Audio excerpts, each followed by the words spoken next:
1 will take effect next month. And President Biden weighed in on this, tweeting last night that this was an attempt to reject what voters didn't want, saying that it would impose an extreme abortion ban that put the health and lives of women in jeopardy. What about the babies in life? Is abortion murder? The Bible is clear. Murder is wrong. As stated in Exodus 20:13, you shall not murder. Murder is defined as the unlawful, premeditated killing of one human being by another. Killing is done by the judgment of one human being against another for personal reasons. The Bible condemns murder repeatedly as a characteristic of a wicked society and places a person. What do you think about the puppy?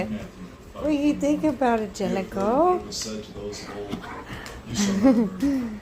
Whoever murders will be in danger of the judgment. So, Zacchaeus,